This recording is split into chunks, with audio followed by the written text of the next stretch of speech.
Sean Callow joins me now from Sydney. He's a senior currency strategist at Westpac Banking. Sean, isn't the market getting nervous about the recovery story, especially with Greece unfolding and the not-so-great data of the US? Shouldn't the RBA choose to pause? Well, certainly the market is getting a little bit skittish about it. As you mentioned, the economists are in agreement, and as you also mentioned, we're part of that. We are quite confident that they will hike rates, but the market pricing has not got to 100% at any point over the past couple of months since the RBA's last decision, and it's only down to about 60 to 65% probability at the moment. So clearly the concern is over the global economy.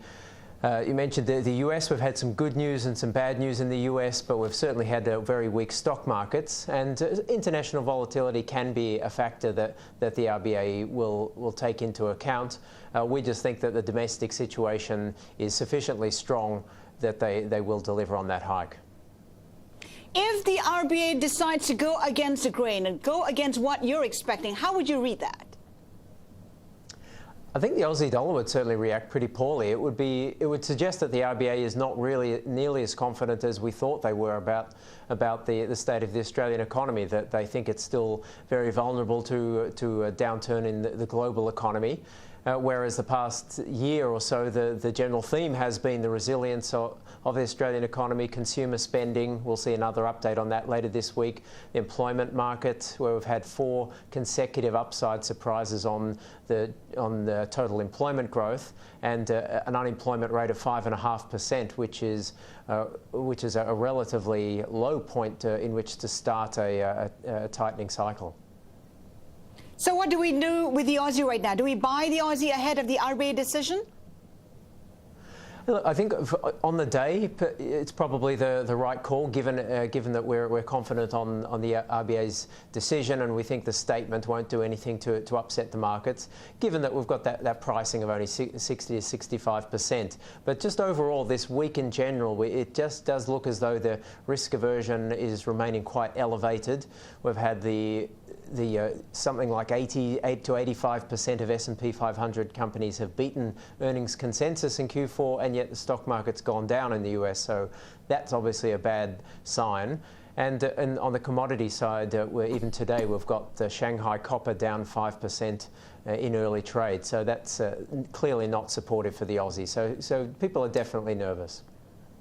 Sean, I spoke to Credit Suisse Private Bank last week, and they were saying that they expect the Aussie to test parity within 6 months. What do you say to that? Are you expecting the same? I think the window is closing on the parity call. Our baseline forecasts are sort of mid to high 90s for the cycle peak, but I'm thinking that if the US economy, if we get more numbers along the lines of that, the Q4 GDP, that won't be as strong as that. But if you get ongoing growth in Q1 and Q2, then US interest rate expectations could mean that the market is starting to think of US rate hikes at exactly the same time that it's starting to think of the Aussie dollar, or the RBA stopping hiking rates in Australia. So unless it gets there within the next, say, 3 to 4 months, then I don't think it'll make it at all. Mm-hmm. I want to take a look at some of the Aussie crosses. Mrs. Watanabe apparently loading up on Aussie yen. That's a report from a phrase from your report. How much action are we seeing among Japanese retail investors in betting on the Aussie against the yen? Well, they had a very, very long Aussie yen position last week, and clearly that's come under some pressure with the price sell-off in Aussie, particularly Aussie US. So that will have hit some automatic orders, some stop-loss orders will have been triggered there, but it is still a very appealing story from the Aussie side.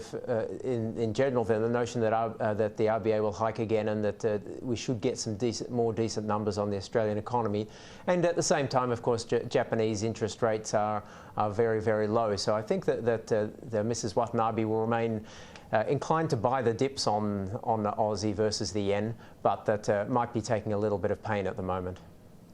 Mrs. Watanabe making the right call. Should we be doing the same? Certainly, if they've got the desire or the willingness to stick with the trade. I think if we're talking multi-month, multi-quarter, Aussie yen can go much higher, probably at least 10% higher. Given where dollar yen is likely to go, we think it will recover. And the Aussie, while it may not quite get to parity, we think it would be broadly supported, and it should be back in the 90s on a multi-month basis. So that should add up to Aussie yen gains. So what's the exit point, and what level should we get out of the trade? Aussie yen, I think you're talking somewhere in probably the low 90s, perhaps. But that's honestly like a 12-month forecast. So the thing about the retail FX is that those trades are often quite short term. So it might be a better bet for Mrs. Watanabe to be buying, say, an uridashi or a longer term bond that might actually hold that for a couple of a year or two. That's potentially the best way to do it. Okay, some advice there for Mrs. Watanabe. How about Aussie Kiwi? How much can the Aussie strengthen against the Kiwi from the current level of 1 Aussie buying 126 Kiwi?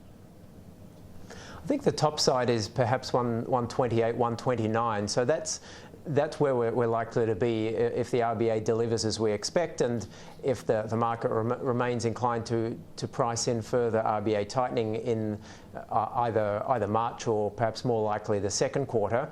But of course the RBNZ will start to tighten itself, and I think that's when you can place when Aussie Kiwi will probably find it very difficult to go much further, and I don't think it'll take out 130. So you'd be wanting to go short Aussie versus the Kiwi once we get up to the point where the RBNZ is likely to tighten. So we're expecting that in late April. We expect that they'll set the scene for tightening in the March report, and that once they start tightening, as we heard from Governor Bollard on Friday, they could well hike not just 25 basis points, but 50 basis points. So that's something that could definitely see the Kiwi find some demand.